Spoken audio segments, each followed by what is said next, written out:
صلی اللہ علیہ وسلم نے توجہ بھی دلائی کہ وہ شوہروں کی شکر گزار نہیں ہوتی، ان کی طرف سے جو ملتا ہے اس کا کوئی ذکر نہیں، اور کوئی تکلیف پہنچے تو سب کو نشر۔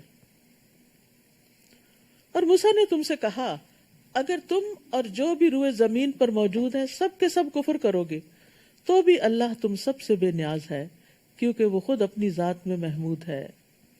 کیا تمہیں ان لوگوں کے حالات نہیں پہنچے جو تم سے پہلے گزر چکے ہیں، جیسے نوح، عاد اور سمود کی قومیں، اور ان کے بعد آنے والے لوگوں کے حالات جنہیں صرف اللہ ہی جانتا ہے۔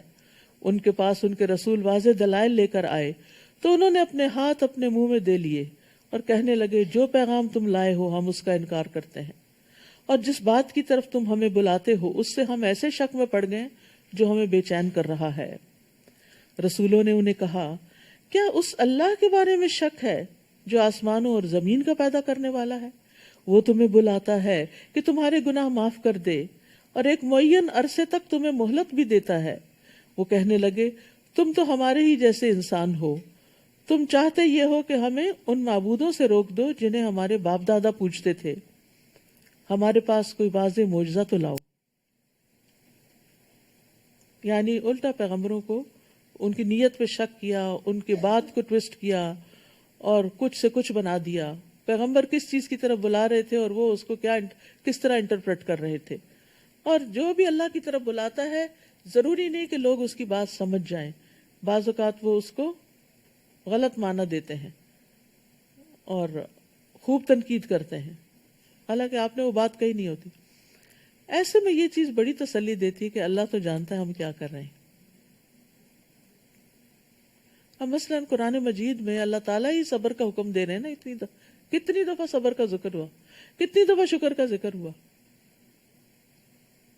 تو اگر کوئی شخص آپ کو یہ کہے کہ آپ روز یہی قصہ سناتی ہیں کہ صبر کرو شکر کرو صبر کرو شکر، تو یہ کس نے کہا ہے؟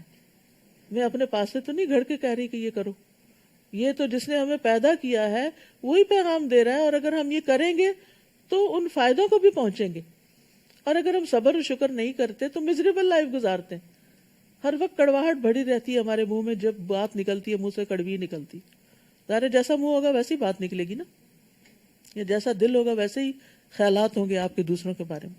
پھر آپ کو دوسروں کی بات بھی سمجھ نہیں آتی، ان کی خیر خواہی بھی نہیں آپ کو نظر آتی کہ وہ آپ کے لیے اچھا چاہتے ہیں۔ تو ایک بدگمانی 100 بیماریوں کو جنم دیتی ہے انسان کی۔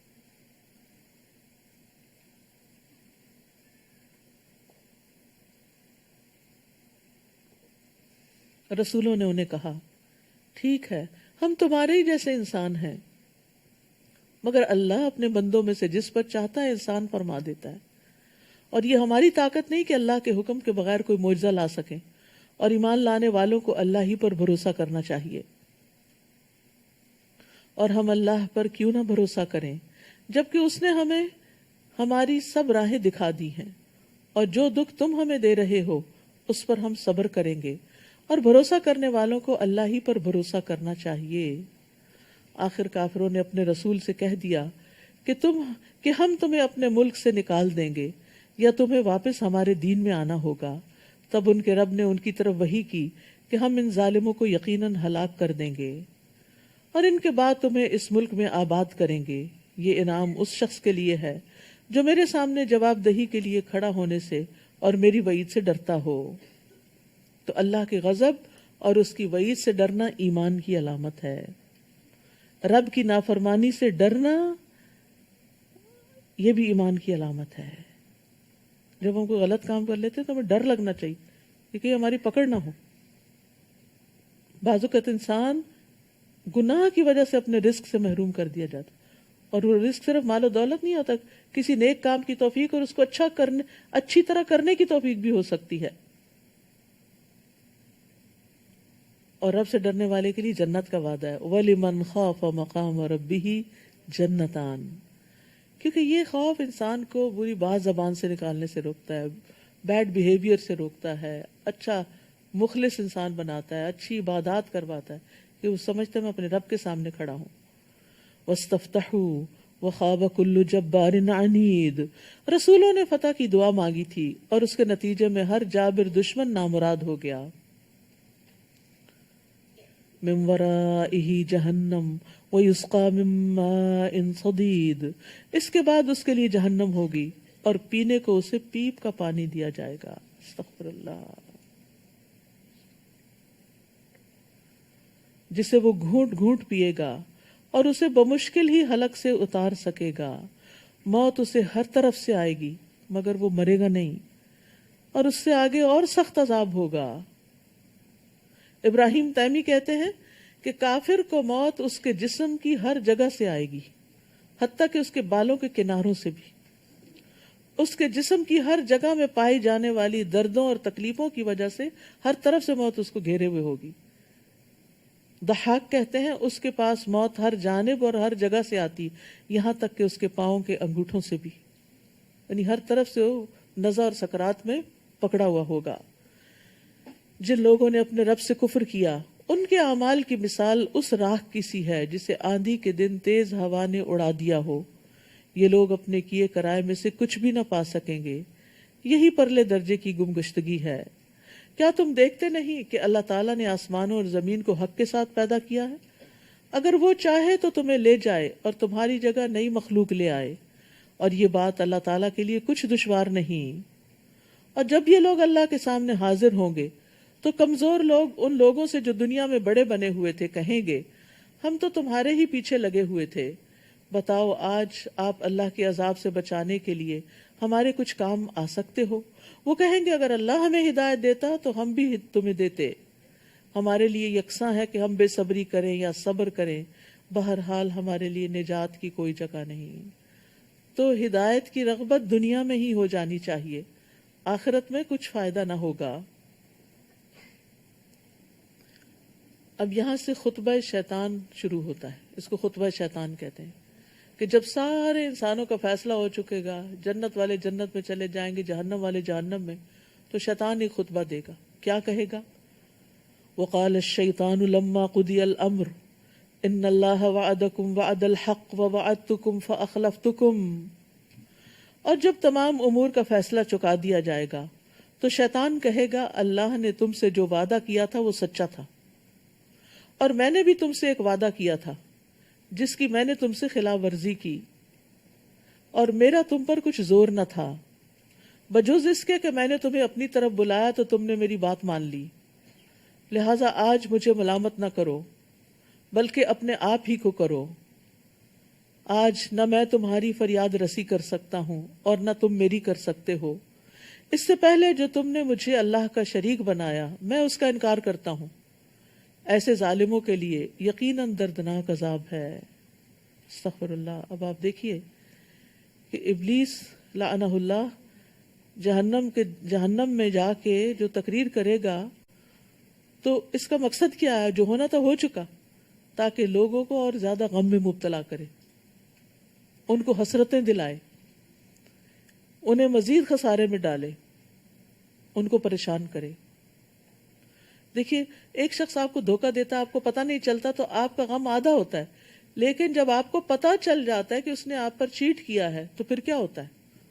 اور اگر وہ شخص بدتمیز ہو کر آپ کے منہ پہ آ کے بولنے لگے کہ میں نے کیا تمہارے ساتھ یہ، تو وہ اور زیادہ دکھی کر دیتا ہے انسان کو. یہاں شیطان کا یہی حال ہوگا کہ جو جرم وہ کرتا رہا اس کا الال اعلان اب اقرار کرے گا کہ ہاں میں نے کیا تھا یہ سب کچھ. تو یہ مجرم، یہ دشمن دنیا میں بھی دشمنی کر رہا ہے. ہر وہ راستہ جو اللہ کے راستے سے دور کرے وہ شیطان کا راستہ ہے. وہ بظاہر کتنا بھی خوشنما نظر آتا اس سے پرہیز کرنا چاہیے. وَأُدْخِلَ الَّذِينَ آمَنُوا وَعَمِلُوا الصَّالِحَاتِ جَنَّاتٍ تَجْرِي مِن تَحْتِهَا الْأَنْهَارُ خَالِدِينَ فِيهَا بِإِذْنِ رَبِّهِمْ تَحِيَّتُهُمْ فِيهَا سَلَامٌ. جو لوگ ایمان لائے اور نیک عمل کرتے رہے انہیں ایسے باغوں میں داخل کیا جائے گا جن میں نہریں بہہ رہی ہیں، وہ اللہ کے حکم سے ان میں ہمیشہ رہیں گے. وہاں ان کی دعائے ملاقات سلام ہوگی. ہر کوئی ایک دوسرے سے ملاقات کے وقت سلام کرے گا. اللہ تعالیٰ اپنے بندوں کو سلام بھیجے گا. مومن بندے ایک دوسرے کو ملاقات پہ سلام کہیں گے. فرشتے صبح شام سلام کرنے آئیں گے. سلام ہی سلام کی پکار عام ہوگی. تو دنیا میں سلام نہیں کریں گے. آج ہماری نسلیں سلام بھولتی چلی جا رہی ہے، یو ہائے ادھر ادھر کی، اور اس میں وہ بھی فخر کرتے ہیں اور ہم بھی خوش ہوتے ہیں ان پر، اور ان کو سمجھاتے نہیں کہ کتنا بڑا فرق ہے. یہ کس راہ پہ چل پڑے. شیطان نے یہ کلمات ان کے لیے خوبصورت بنا دیے جن کا کوئی مطلب ہی نہیں. تو اس لیے جو ہماری اقدار ہیں، ٹریڈیشنز ہیں، سنتیں ہیں، ان کو بھی کانشیسلی اپنانا چاہیے.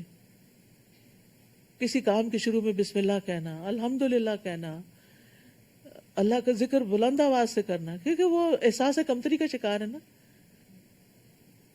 دوسری تہذیبوں سے متاثر ہیں کہ وہ زیادہ ترقی یافتہ لوگوں کی باتیں ہیں، اور مسلمان بیکورڈ ہیں، تو ان کے سارے طور طریقے بھی جو اللہ اور اس کے رسول نے بتایا وہ بھی شاید بیکورڈ ہیں. نہیں، کمپیریزن کر کے دکھائیں کہ کیا بہتر ہے اس میں سے. تو جنت سراسر سلامتی کی جگہ ہے، جس کا آغاز مسلمان ہونے سے ہوتا ہے، اسلام لانے سے ہوتا ہے، اور سلامتی اور پیس کو عام کرنے سے ہوتا ہے. گھروں میں اپنی زبان اور ہاتھ سے دوسروں کو محفوظ رکھیں، گھر کے باہر، دوستوں میں، جہاں جس کے ساتھ مل کے کام کریں، اکٹھے سفر کریں، لین دین کریں، کسی بھی جگہ پر اپنے کولیگز ہیں، ان سب کے لیے آپ سلامتی کا پیغام بن جائیں کہ آپ کو دیکھیں تو انہیں تسلی ہو، مجھے اس شخص سے کوئی خطرہ نہیں، مجھے اس شخص سے کوئی خوف نہیں. یہ امن کا پیغامبر ہے. افسوس یہ کہ آج مسلمانوں کی یہ شناخت گم ہو گئی. یہ ہماری پہچان ہے، سلامتی کا پیغام ہماری پہچان ہے، اور یہی سلامتی کا ذریعہ بنے گا. پھر فرمایا الم تر کیف ضرب اللہ مثلا کلمۃ طیبۃ کشجرۃ طیبۃ اصلها ثابت وفرعها فی السماء. آپ دیکھتے نہیں کہ اللہ تعالیٰ نے کلمہ طیبہ یعنی توحید کی کتنی عمدہ مثال بیان کی ہے، جیسے وہ ایک پاکیزہ درخت ہو. یہ کلمہ کیا ہے؟ جیسے ایک پاکیزہ درخت، عمدہ درخت، بہترین درخت، جس کی جڑ زمین میں خوب جمی ہوئی ہو اور شاخیں آسمان سے باتیں کرتی ہوں، اور پھر وہ ہر آن اپنے پھل دیتا ہو. یہ کون سا درخت ہے؟ حدیث سے پتہ چلتا ہے کہ یہ کھجور کا درخت ہے. نبی صلی اللہ علیہ وسلم کے پاس کھجور کے درخت کا خوشہ لایا گیا تو آپ نے یہ آیت پڑھی، فرمایا کہ یہ مومن کی مثال ہے. تو درخت سے تشبیہ کیوں دی گئی؟ اس لیے کہ درخت اس وقت تک درخت نہیں بنتا جب تک اس میں تین چیزیں نہ پائی جائیں: مضبوط جڑ، سیدھا کھڑا ہونے والا تنا، اور بلند شاخیں. اگر ان میں سے کوئی ایک چیز بھی نہیں تو وہ کھڑا ہی نہیں رہ سکتا. اسی طرح ایمان بھی تین چیزوں کے بغیر مکمل نہیں ہوتا: دل کی تصدیق کہ جڑیں دل میں جمی ہوئی ہیں، پکا یقین ہے کہ اللہ ایک ہے، اس رسول برحق ہیں، آخرت برحق ہے، وہ مختلف جڑیں ہیں ادھر ادھر پھیلی ہوئی ہیں، اور دل کو انہوں نے پوری طرح اپنے کنٹرول میں لیا ہوا ہے، دل کہیں ادھر ادھر مائلی نہیں ہوتا. زبان سے اقرار، اس کا اظہار، اور جسم سے عمل. تو ایمان کے تین حصے ہیں: تصدیق، اقرار اور عمل. دل سے تصدیق، زبان سے اقرار، اور جسم سے، اعضاء سے، جوارح سے عمل. تؤتی اکلہا کل حین باذن ربہا، وہ اپنے رب کے حکم سے ہر آن پھل دے رہا ہے. Ever green. جس انسان کے دل میں ایمان جاگزیں ہو جاتا ہے، جس کی زبان مستقیم ہو جاتی ہے، جس کا عمل خوبصورت ہو جاتا ہے، وہ ہر وقت لوگوں کو فائدہ پہنچا رہا ہوتا ہے. ہر وقت آپ اس سے ملاقات کریں، آپ اس سے بات کریں، آپ اس سے کوئی سوال کریں، آپ اس سے کسی طرح کی کوئی مدد چاہیں، تو وہ آپ کو لیٹ ڈاؤن نہیں کرے گا. وہ اگر آپ کے کام آ گیا تو ٹھیک، نہ آ سکا تو کسی اور سے کہہ کے آپ کا کام کروا دے گا. اس کے اندر خیر ہی خیر ہوتی. وہ سوچتا بھی اچھا ہے دوسروں کے لیے، بولتا بھی اچھا ہے، چاہے سامنے ہو چاہے پیچھے ہو، اور اچھے کام بھی کرتا ہے. اور آج آپ لوگوں نے ذکر نہیں کیا، مجھے جو بات کل سے بڑی جو میرے دل پہ لگی وہ یہ تھی کہ خوبصورت عمل، خوشبودار اور اچھے انسان کی شکل میں انسان کے ساتھ ہوگا قبر میں بھی اور حشر میں بھی. اور تو قبر میں تنہائی ہے، وحشت ہے، اس سے بڑا ڈر لگتا ہے نا کہ پتہ نہیں کیسی جگہ ہوگی.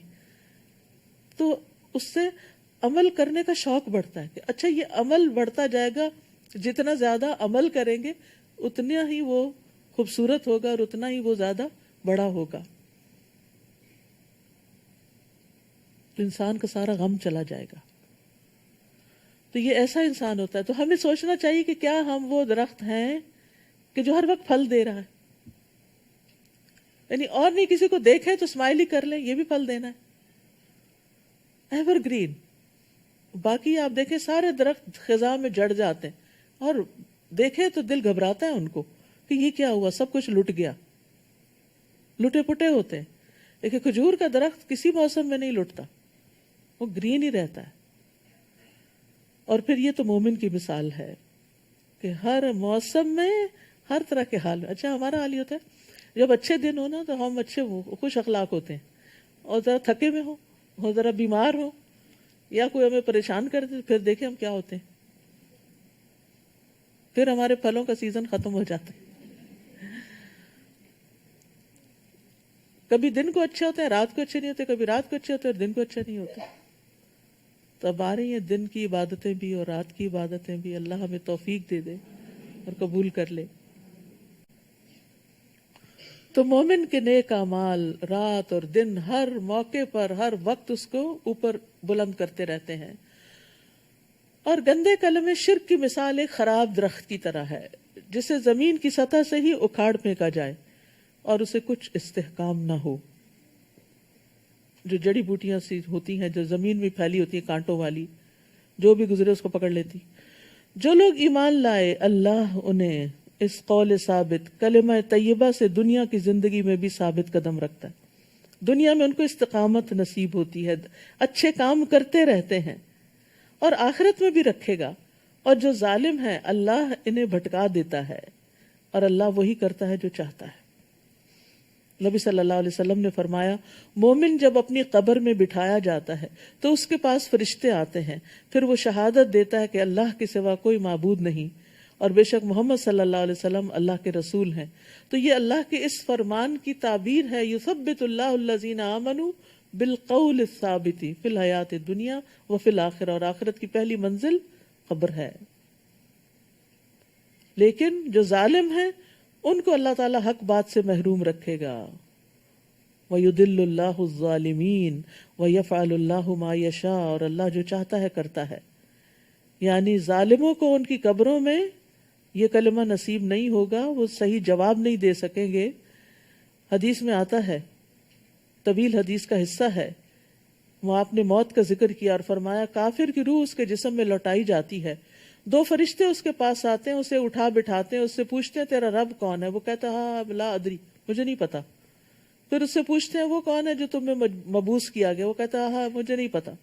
تو منادی کرنے والا آسمان سے ندا دیتا ہے. پھر دین کے بارے میں پوچھتے تو یہی جواب دیتا ہے. تو وہ آسمان سے ندا دیتا ہے کہ اس نے جھوٹ کہا، اس کے لیے آگ کا بستر بچھا دو، اسے آگ کا لباس پہنا دو اور دوزخ کی طرف دروازہ کھول دو. پھر فرمایا جہنم کی طرف سے اسے تپش اور سخت گرم ہوا آنے لگتی ہے. قبر کو تنگ کر دیا جاتا ہے یہاں تک کہ پسلیاں ایک دوسرے کے اندر گھس جاتی ہیں. پھر اس پر اندھا گنگا فرشتہ مقرر کر دیا جاتا ہے جس کے پاس لوہے کا ایسا بھاری گرز ہوتا ہے کہ اسے پہاڑ پہ مارا جائے تو پہاڑ مٹی مٹی ہو جائے. پھر وہ اس کے ساتھ ایسی چوٹ مارتا ہے جس کی آواز جنوں اور انسانوں کے علاوہ مشرق و مغرب کے درمیان کی ساری مخلوق سنتی. پھر وہ مٹی مٹی ہو جاتا ہے، ریزہ ریزہ ہو جاتا ہے. آپ نے فرمایا پھر روح لوٹائی جاتی ہے، پھر یہ پروسیس شروع ہوتا ہے. اللہ تعالیٰ ہم سب کو اس سے محفوظ رکھے. اور منافق کے ساتھ بھی یہی ہوتا ہے. کیا آپ نے ان لوگوں کی حالت پر غور نہیں کیا جنہوں نے اللہ کی نعمت یعنی ایمان کو کفر سے بدل ڈالا اور اپنی قوم کو ہلاکت کے گھر جا اتارا جو جہنم ہے جس میں وہ داخل ہوں گے اور وہ بہت بری قیام گاہ ہے. ان لوگوں نے اللہ کے کئی ہمسر بنا ڈالے تاکہ لوگوں کو اس کی راہ سے بھٹکا دیں. آپ ان سے کہیے مزے اڑا لو، آخر تمہیں دوزخ کی طرف ہی لوٹنا ہے. قل لعباد الذین آمنوا یقیموا الصلاة وینفقوا مما رزقناہم سرا وعلانیہ من قبل ان یأتی یوم لا بیع فیہ ولا خلال. اے نبی میرے ان بندوں کو جو ایمان لائے ہیں کہہ دیجئے کہ وہ نماز قائم کریں اور جو کچھ ہم نے انہیں دے رکھا ہے اس میں سے پوشیدہ اور اعلانیہ خرچ کیا کریں، قبل اس کے کہ وہ دن آ جائے جس میں نہ خرید و فروخت ہوگی اور نہ دوستی کام آئے گی۔ تو آپ دیکھ رہے ہیں کہ کم و بیش روزانہ صدقے کی بات ہوتی ہے۔ کل کسی نے مجھ سے پوچھا کہ ہر روز تو کوئی لینے والا نہیں ہوتا تو کیا کریں؟ تو اس میں یہ ہے کہ آپ اپنے گھر میں ہی صدقہ باکس بنا لیں اور ہر روز اس میں ڈالتے جائیں، ہفتے کے ہفتے، رات کو، دن کو، جب کبھی مسجد جائیں ساتھ لے جائیں، اور اس میں آپ دیکھیے جس بھی چیز پہ آپ خرچ کرتے ہیں وہ صدقہ ہی کہلاتا ہے۔ کوئی صدقہ جاریہ ہوتا ہے جو تعلیم وغیرہ پہ خرچ کیا جاتا ہے، اور کوئی فقراء اور مساکین کو کھلانے اور ان کی ضروریات پوری کرنے کے کام آتا ہے۔ تو ہمیں بھی اللہ کے راستے میں دے دینا چاہیے، اور ہمیں ملے گا اجر ہماری نیت کے مطابق۔ حضرت عائشہ اور حضرت اسماء دونوں کا طریقہ مختلف تھا۔ ایک ان میں سے وہ تھی جن کے پاس جو آتا بس فوراً نکال دیتی، اور دوسری جمع کرتی رہتی، جب کوئی ایک سرٹن اماؤنٹ جمع ہو جاتی کچھ قابل ذکر تو پھر اکٹھا دیتی۔ آپ جو بھی طریقہ اختیار کریں لیکن دیتے رہیں۔ کل عبادی، اللہ کہتے ہیں میرے بندوں سے کہیے، تو کیا ہم اللہ کے بندے نہیں بنیں گے کہ اللہ میں تیری بندی ہوں؟ اگر اللہ کی بندی ہے تو پھر اللہ نے جو کہا ہے وہ کرے۔ نمبر 1 اقامت صلاۃ، اور نمبر 2 جو ہم نے رزق دیا ہے اس میں سے چھپا کے بھی خرچ کریں اور کبھی دکھا کے بھی۔ جیسے گھر میں بچوں کو سمجھانا ہے، بتانا ہے، تو ان کے سامنے خود بھی ڈبے میں ڈالیں اور ان سے بھی ڈلوائیں۔ خاص طور پر کیش وغیرہ اب تو مشکل ہی ہوگی نا، ہر چیز کارڈز پہ چل رہی، چینج ہوتا ہی نہیں، رکھنا ہی نہیں چاہتے کیونکہ بیگ بھاری ہو جاتا ہے۔ تو اب وہ پھر پہلے جو گھروں میں پورے باکسز بھر جاتے تھے کوائنز سے، اب وہ سلسلہ بھی نہ ہونے کے برابر ہو گیا۔ لیکن کچھ بھی کرے انسان اپنے ہاتھ سے اپنے لیے آگے کے لیے دے تاکہ اگلی منزلیں آسان ہوں۔ موت کے وقت اگر انسان سے پوچھا جائے کہ تم کیا کرنا چاہو گے تو وہ کہے گا مجھے دنیا میں بھیجے، میں ذرا صدقہ کر کے آ جاؤں۔ وہ یہ نہیں کہے گا میں نماز پڑھوں یا کچھ اور کروں، صدقہ کر لوں۔ اللہ وہ ہے جس نے آسمانوں اور زمین کو پیدا کیا اور آسمان سے پانی برسایا اور اس پانی سے تمہارے کھانے کو پھل پیدا کیے، نیز تمہارے لیے کشتی کو مسخر کیا کہ اس کے حکم سے سمندر میں رواں ہو، اور دریاؤں کو بھی تمہارے لیے مسخر کر دیا، اور تمہاری خاطر سورج اور چاند کو کام پہ لگا دیا جو لگاتار چل رہے ہیں، رکتے ہی نہیں، تھکتے ہی نہیں، اور رات اور دن کو بھی تمہاری خاطر کام پہ لگا دیا۔ سبحان اللہ، ہم خود بخود رات آ جاتی ہے، ہمیں لانی نہیں پڑتی، کرٹن نیچے کرنے پڑتے ہیں لیکن رات خود ہی آ جاتی۔ اگر رات بھی لانی پڑتی سونے کے لیے تو پتہ نہیں کب لاتے اور کب اسے پھر چھوڑتے بھی ہاتھ سے۔ یہ تو شکر ہے اللہ نے اپنے ہاتھ میں رکھا۔ اور جو کچھ بھی تم نے اللہ سے مانگا اس نے وہ تمہیں دیا، اور اگر اللہ کی نعمتیں گننا چاہو تو اس کا کبھی حساب نہ رکھ سکو گے، گن ہی نہیں سکتے، کیونکہ بہت سی تو ہمیں معلوم ہی نہیں۔ انسان تو ہے ہی بے انصاف اور ناشکرا۔ اور یاد کرو جب ابراہیم نے دعا کی تھی، اے میرے رب اس شہر مکہ کو پرامن بنا دے، اور مجھے بھی اور میری اولاد کو بھی اس بات سے بچائے رکھنا کہ ہم بتوں کی پوجا کریں۔ توحید پر اس شہر کی بنیاد رکھی جا رہی ہے، اور ڈر ہے شرک کا۔ ہمیں کبھی شرک سے ڈر ہی نہیں لگا، اور بچوں کے لیے بھی نہیں لگتا۔ اے میرے رب ان معبودوں نے تو بہت سے لوگوں کو گمراہ کر دیا۔ وہ پچھلا ان کو یاد تھا نا جو ان کے والد اور ان کی پوری قوم کر رہی تھی۔ لہٰذا جس نے میری پیروی کی وہ یقیناً میرا ہے۔ باپ سے رشتہ ختم ہو چکا ہے، وہ نسبی رشتہ تھا، اب میرا کون ہے جو میرے دین پر ہوگا۔ اور جس نے میری نافرمانی کی سو تو معاف کرنے والا، رحم کرنے والا ہے۔ انبیاء کا اخلاق کیا ہے کہ وہ نافرمانوں کے لیے بھی دعا کرتے ہیں۔ جیسے حضرت ابو ہریرہ نے کہا کہ اے اللہ کے رسول، دوس نے نافرمانی کی ہے، تو پھر آپ نے ان کے لیے دعا کی تھی، اللہم اہد دوسا وأت بہم، ربنا انی اسکنت من ذریتی بواد غیر ذی زرع عند بیتک المحرم۔ اے میرے رب میں نے اپنی اولاد کے ایک حصے کو تیرے قابل احترام گھر کے پاس ایسے میدان میں لا بسایا جہاں کوئی کھیتی نہیں۔ ہم اپنے بچوں کو کہاں سیٹل کرنا چاہتے ہیں؟ جہاں وہ ہم سے بھی بہتر زندگی بسر کر سکے۔ اور ابراہیم علیہ السلام نے اللہ کی خاطر بچوں کو کہاں لا بٹھایا؟ جہاں دنیا نہیں تھی، تاکہ وہ نماز قائم کریں۔ اے رب، بعض لوگوں کے دلوں کو ان کی طرف مائل کر دے اور انہیں کھانے کو پھل مہیا کر دے۔ توقع ہے کہ یہ شکر گزار رہیں گے۔ محبتوں کی دعا بھی کی کہ لوگوں کے دل ان کی طرف مائل کر دے، اور کھانے کے لیے بھی بہترین چیز مانگی تو ربنا آتنا فی الدنیا حسنہ، بے شک آپ دین کے لیے قربانیاں کریں لیکن حسنہ مانگتے رہیں۔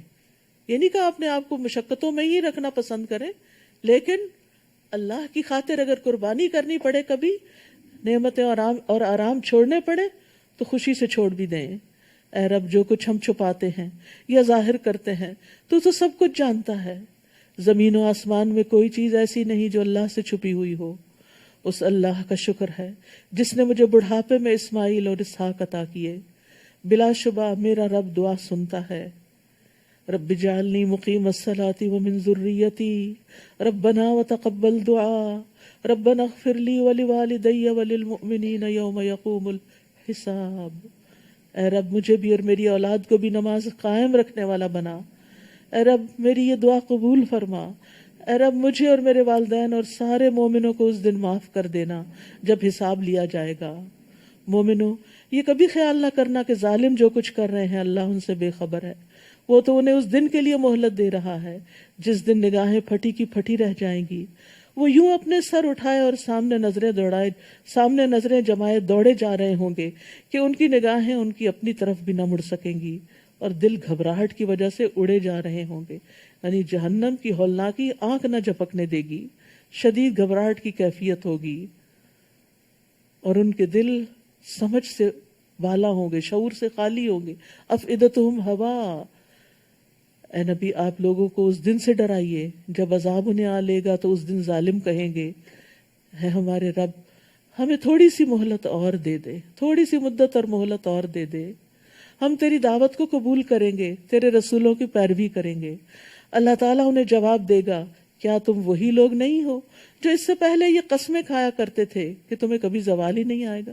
یعنی نعمتیں پا کر تم اکڑ گئے تھے اور تم سمجھتے تھے یہ کبھی ٹلنے والی نہیں، حالانکہ تم ایسے لوگوں کی بستیوں میں آباد ہوئے تھے جنہوں نے اپنے آپ پر ظلم کیا تھا، اور تم پر بھی یہ واضح ہو چکا تھا، اور تم پر یہ بھی واضح ہو چکا تھا کہ ان سے ہم نے کیا سلوک کیا تھا، اور تمہارے لیے ان کی مثالیں بھی بیان کر دی تھی۔ لیکن کیا ہوا؟ تم نے ان سے کوئی سبق نہ لیا۔ ان لوگوں نے حق کے خلاف خوب چالیں چلیں، حالانکہ ان کی چالوں کا توڑ اللہ کے پاس موجود تھا۔ اگرچہ ان کی چالیں ایسی خطرناک تھیں کہ ان سے پہاڑ بھی ٹل جائیں۔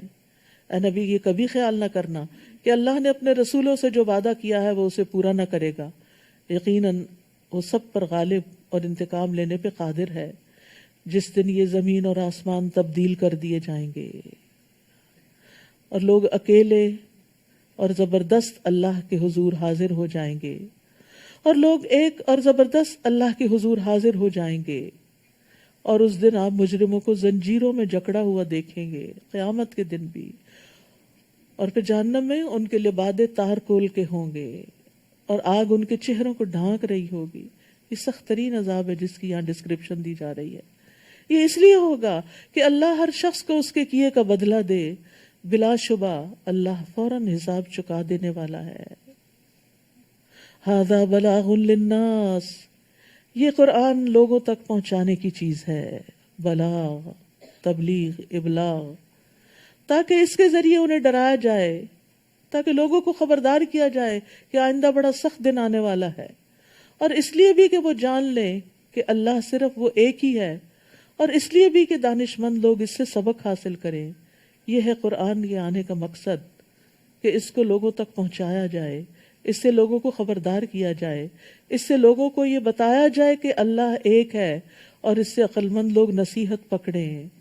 تو اس لیے بہت ضروری ہے کہ ہم سب خود بھی قرآن پڑھنے والے ہوں، گھر والوں کو بھی اس طرف راغب کریں، اور الحمدللہ اب مردوں کے لیے بھی پہلی رمضان سے انشاءاللہ شام 6 سے 8 بجے تک روزانہ دورہ قرآن ہوگا، کیونکہ مرد حضرات بعض اوقات کسی عورت سے سننا نہیں چاہتے، اور ویسے بھی یہ ہے کہ صبح کے وقت مرد حضرات جو ہم اپنے کاموں پہ ہوتے ہیں، تو شام کے وقت اگر وہ آ سکیں تو یہاں کیمپس میں آ کے سن لیں، نہیں تو آن لائن بھی وہ سن سکتے ہیں۔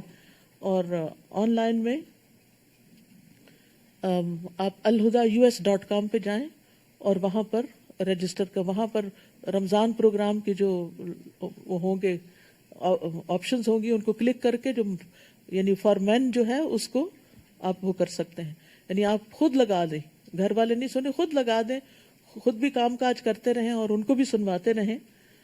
اور پھر آپ دیکھیے کہ رمضان کے بعد بھی یہ سلسلہ جاری رکھیں. بچوں کے لیے ناظرہ کلاسز کا پروگرام ہے، مفتاح القرآن، اس کا فلائر آپ پیچھے سے لے سکتے ہیں. سمر پروگرام آ رہا ہے اور ہفتے میں 4 دن تجوید کا پروگرام ہوگا انشاءاللہ. تجوید، تفسیر اور اسلامک آرٹ، یہ رمضان یعنی یہ سمر پروگرام ہے. تو ڈفرینٹ پروگرامز کے فلائرز پیچھے موجود ہیں، لے جائیے خود کے لیے بھی اور دوسروں کو بھی بتائیے کہ جو قرآن آپ نے سنا ہے اگر آپ خود نہیں سنا سکتے تو دوسروں کو راہ دکھا دیجئے تاکہ وہ بھی سن لیں. سورۃ الحجر، بسم اللہ الرحمن الرحیم، الف لام را تلک آیات الکتاب وقرآن مبین. الف لام را، یہ اللہ کی کتاب ہے اور اس قرآن کی آیات ہیں. یہ اللہ کی کتاب اور اس قرآن کی آیات ہیں جو اپنے احکام واضح طور پر بیان کرنے والا ہے. اللہ ہمیں اس پر عمل کرنے والا بنا دے اور اسے دور دور تک پہنچانے والا بنا دے. وآخر دعوانا ان الحمد للہ رب العالمین. سبحانک اللہم وبحمدک، اشہد ان لا الہ الا انت، استغفرک واتوب الیک. تراویح نماز شاید آج رات سے شروع ہو جائے، تو نماز با جماعت کا طریقہ ایک پیمفلٹ ہے، یہ ضرور پڑھ لیجئے، کیونکہ جب تک صف درست نہ ہو نماز نہیں ہوتی. اور ایسا نہ ہو کہ ہم مسجد جاگ کے بھی تھک کے بھی اپنی نمازیں ضائع کرنے والے ہوں. خود بھی پڑھیے، دوسروں کو بھی پڑھائیے. یہ آج فری ڈسٹریبیوشن ہے تاکہ زیادہ سے زیادہ لوگ اس سے فائدہ اٹھا سکیں. اور یہ رشتوں کو جوڑیے. ابھی صلہ رحمی کی بات ہوئی تو اس کا بھی یہ کارڈ موجود ہے، تو پیچھے سے آپ لے سکتے ہیں. السلام علیکم ورحمۃ اللہ وبرکاتہ. السلام علیکم ورحمۃ اللہ. سب بہنوں کی انفارمیشن کے لیے آج صدقہ کی دوبارہ بات ہوئی. ہر روز ہم پارے میں پڑھتے ہیں، تو کچھ بہنوں کو شاید کچھ اشکال تھا، کوئی کنفیوژن تھا. یہ ریورز آف خیر بلو باکسز جو آپ دیکھ رہے ہیں مختلف جگہ بلڈنگز میں رکھیں، یہ تمام کے تمام صدقہ جاریہ کے کام ہیں. ہمارے پاس education fund, orphan sponsorship fund, needy students کے لیے جو بھی ان کی فیس میں مدد کی جاتی ہے، بلڈنگ کے مختلف اخراجات، یہ تمام کے تمام صدقہ جاریہ کے کام ہیں اور آپ انشاءاللہ اس میں دل کھول کر اپنا حصہ ڈال سکتے ہیں. جزاکم اللہ خیرا کثیرا. السلام علیکم.